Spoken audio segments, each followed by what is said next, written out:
Bonjour, avant de commencer, nous prions à remercier toute personne qui jusque-là s'est déjà abonnée à la chaîne et nous prions toute personne qui nous regarde de bien vouloir s'abonner à la radio Mangalala. C'est un geste qui ne prend que quelques secondes et c'est l'unique manière de nous soutenir ici dans ce travail que nous faisons.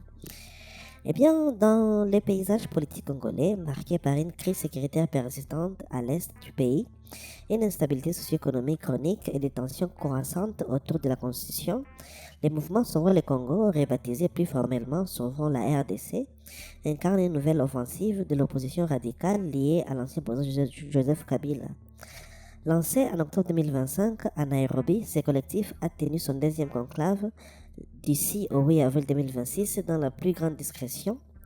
À environ 60 km de Pretoria, en Afrique du Sud, cette réunion entourée des rumeurs et des démentis révèle à la fois une détermination des kabylistes en exil et les fractures profondes des jeux politiques congolais.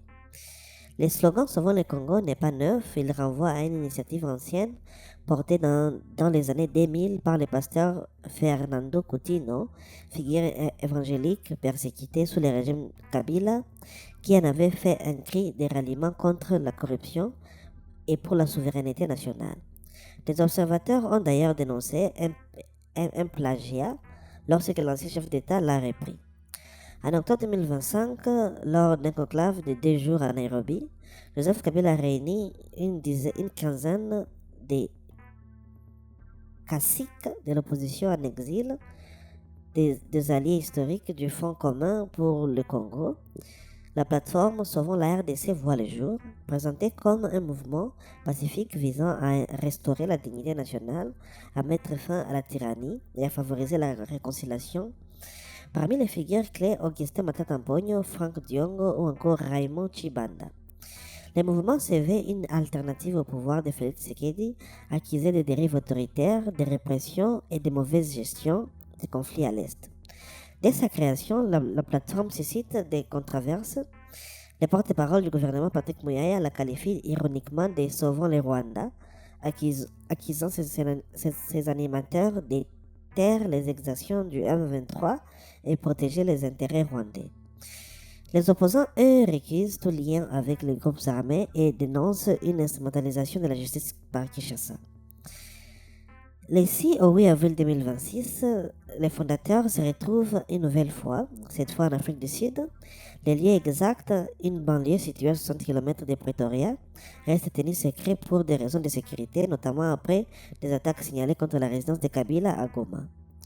Une source proche du mouvement dément formellement les rumeurs propagées par le pouvoir de Kinshasa, selon lesquelles la rencontre se serait tenue à Kigali.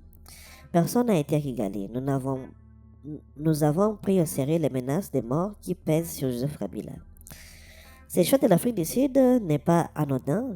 Johannesburg abrite une importante communauté de kabylistes en exil, dont plusieurs caciques comme Francine Muyumba, Richard Muyej ou Félix Moma, qui fuient, selon eux, les persécutions du régime Tshisekedi.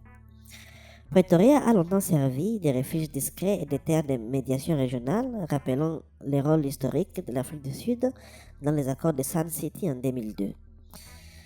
Le communiqué final, signé par Moïse Nyarugabo, est rendu public le 11 avril et sans concession.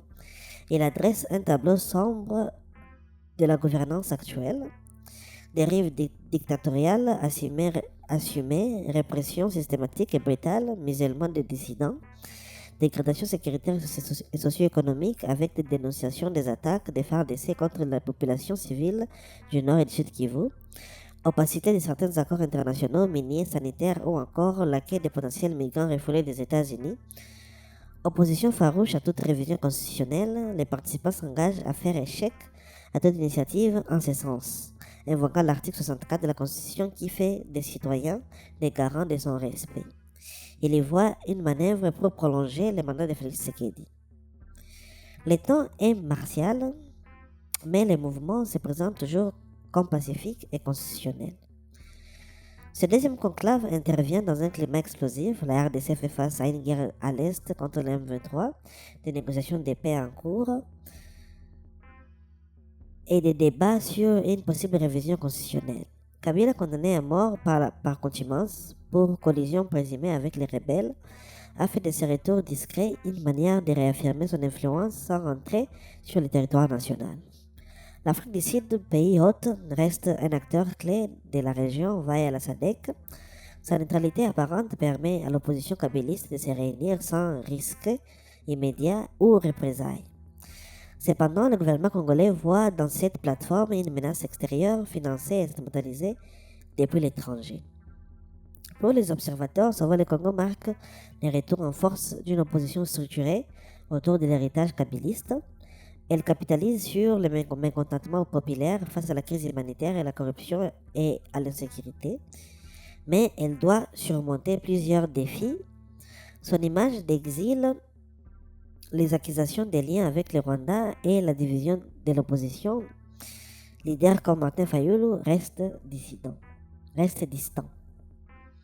A l'inverse, le pouvoir de Kinshasa risque de durcir les temps, accusant les mouvements de déstabilisation. La pétition pour la révision constitutionnelle évoquée par certains députés pourrait devenir le prochain champ de bataille. En définitive, le conclave sud-africain de Sauvons le Congo n'est pas qu'une réunion de plus. Il symbolise la persistance d'un clivage profond entre deux visions du Congo. Celle du pouvoir en place et celle d'une opposition qui, depuis l'exil, entend sauver le pays à sa manière. L'avenir dira si cette plateforme parviendra à transformer ses communiqués en véritable mobilisation populaire ou si elle restera cantonnée à une contestation diasporique. Dans un pays où la constitution reste un enjeu central, la promesse de Kabila de faire échec à sa révision